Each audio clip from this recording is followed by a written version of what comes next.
Hi everyone, welcome to this fifth part of my tutorial series on building the SFX-100 motion platform.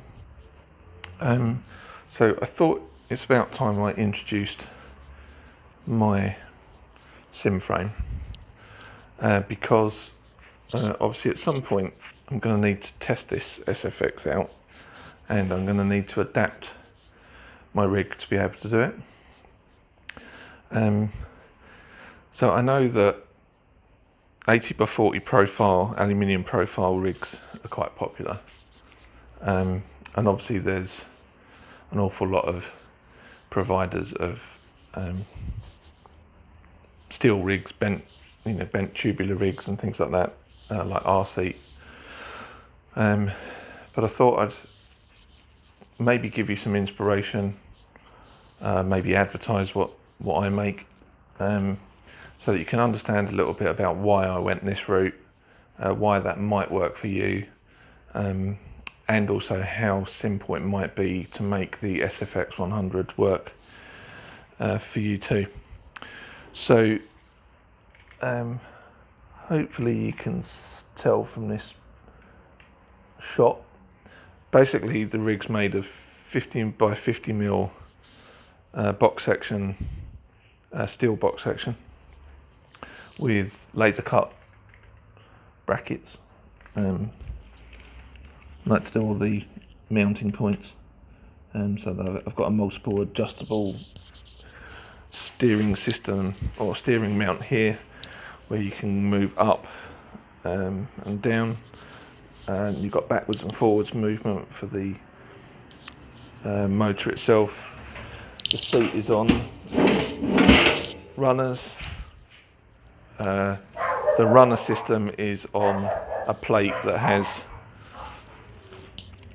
if I can get in here, you can see that the seat runner system is on a plate that's got multiple holes, so you can go even more adjustment. You've got fine adjustment, if you like, in the seat runners, and also bigger adjustment on the frame itself. I have a similar setup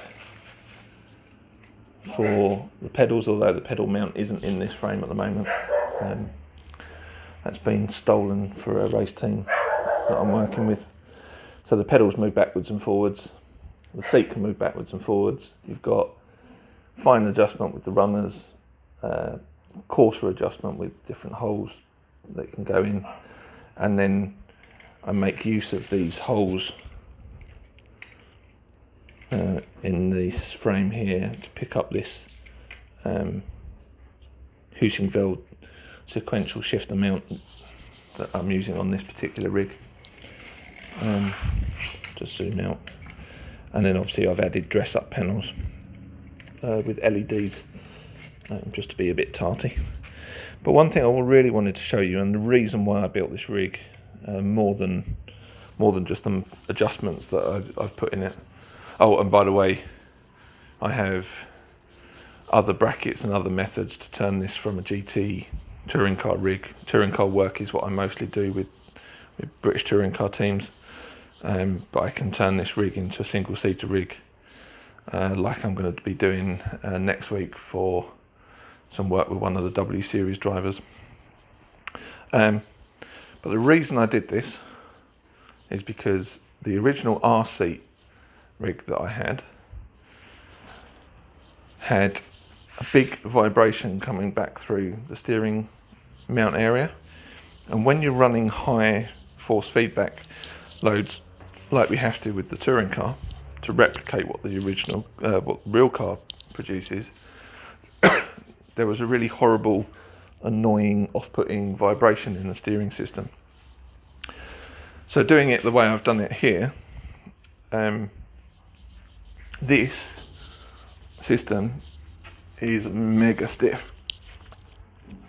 As you can see, I can jump up and down on it and nothing is moving. And that goes for sideways movement, up and down movement, everything. Now,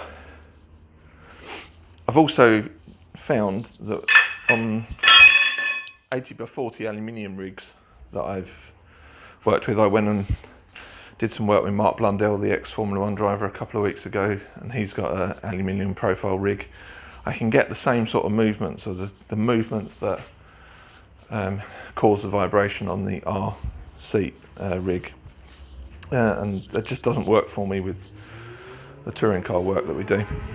And Visaro have lent him a rig which is absolutely awful. The steering position's in the wrong place, there's no adjustment for it, and at the sort of steering loads we're using on the touring car, it's just a massive vibration. It's completely undrivable. So back to why I did this. 50x50 steel box section, super cheap, super stiff and super strong. Now when it comes to the SFX-100, the thinking from my point of view was, obviously I've got to put an actuator on each corner, and luckily when I designed this, I never designed this to have a motion platform. I designed it with these sort of outcrops on each corner where I've got my adjustable feet. So what I've done is I've had laser cut some profiles. I've got a spare set of sorry, before I go into that, I should explain that all of these tubes were laser cut, and they have like jigsaw features, so they all socket together, so you get a perfect fit for each tube. There's no manual cutting and drilling, all just slots together and then you weld it up. So it makes it nice and repeatable, quick, cheap, etc. So I've had laser cut some brackets that will fit into the aluminium profile of the actuators. I'm going to cut these feet off square and weld them on there, and that's what I'm going to do next. So the rest of this video is going to be me quickly making one of these frames up, putting those brackets on and offering the actuator against it to check that it all looks okay, and I'm basically suggesting that might be a route for you to go down. If you can't weld, you don't want to design it and go through having it laser cut and what have you, maybe it'll give you inspiration on how you can adapt your current rig or another way of doing it for yourself. And obviously if you want to come to me and buy one of these rigs, then obviously, you know, feel free to make contact. They come out an awful lot cheaper than anything similar from RC or any of the other big players. So I'm going to move on and do a quick, the rest of the video will be building one of these frames up and offering up the actuators. So this is the tube kit the sim frames are built from. They're all laser cut on a special tube laser cutting machine. As you can see, well hopefully you can see, they come already mitered with the holes laser cut in them. And I'm not sure whether it's obvious. This tube, have a look. I've designed them so they've got little pegs on the end. And these little pegs fit into, so these little pegs fit into sockets that are cut into the other tubes. So it becomes a bit like a jigsaw puzzle, and all I have to do is weld it together. I love this system, love this way of doing it. I do this for all my fabrication projects. And if you have the capability to 3D CAD model stuff, then okay, it's difficult for a one-off because there's setup charges and stuff, but for multiples off, it's so cheap. Okay, so I'm now just going to tack the base of this sim frame up and attach the brackets that I had made to take the SFX-100 actuators on each corner and tack it together, and then have a little look at what it looks like with the actuator attached. Check that I haven't done anything silly or missed anything obvious out, and then I'll build the rest of the frame up and get it powder coated. So by the time I've built all the other 3 actuators, we've actually got something we can test them all on and have a drive of it, because I think that'll be quite good fun. Okay, so I'm going to speed this section up now and come back once I've tacked it all together.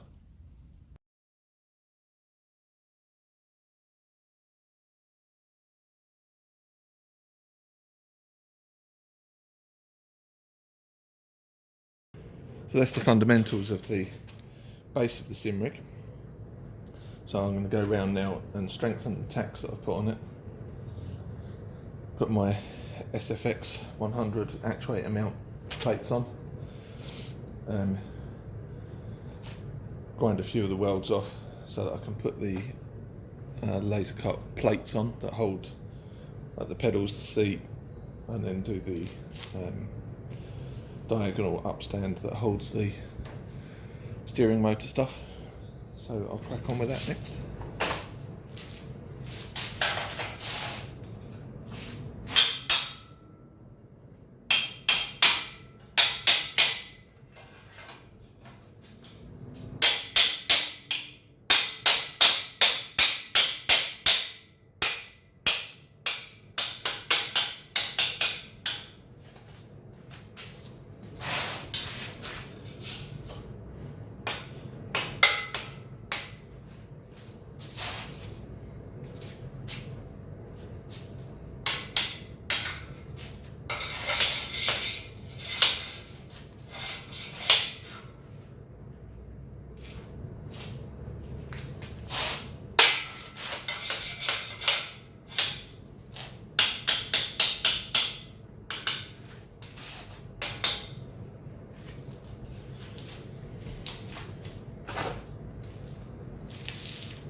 I'm pretty happy with that. I think that's going to work nicely.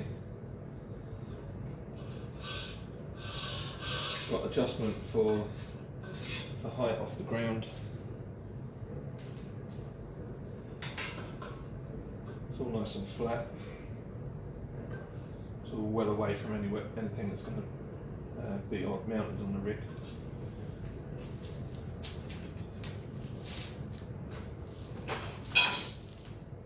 So I think that's going to work out well.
Okay, so there we go. All welded up. I'm going to grind it back now, dress it up. Hopefully you could see by the way that I was sort of flinging it about while I was welding it that it doesn't weigh a lot, but it's still really sturdy. And we don't want it to weigh a lot because obviously the more it weighs, the more our actuators have got to throw about, the harder they're going to work, and the slower their response time will be. And we want them obviously to be as quick as possible, try and keep up with what the sim is telling it. Right, so the next stage for this would be to offer up an actuator just for fun, just to see what it looks like, and then get it powder coated.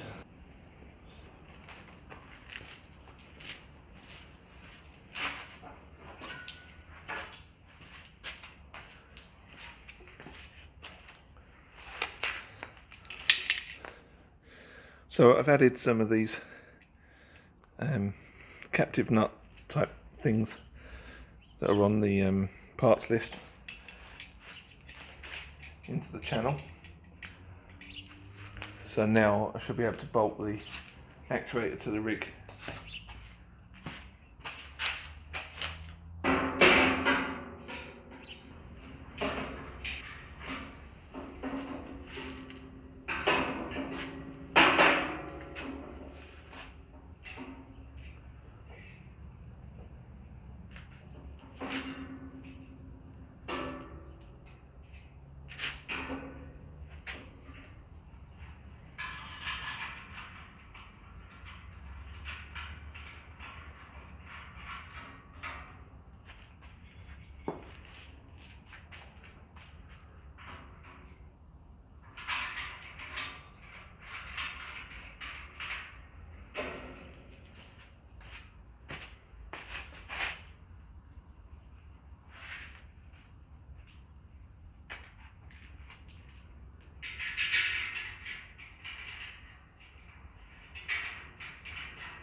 So there we go. I think that looks pretty sensible, pretty cool.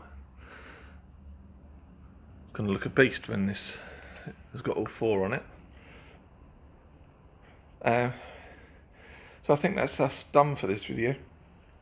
I hope that's given you some ideas of how you can either make a rig to suit your SFX-100 build, or maybe you're interested in this rig. If so, drop us a message, or check us out on our Facebook page, which is facebook.com/GP Race Sim.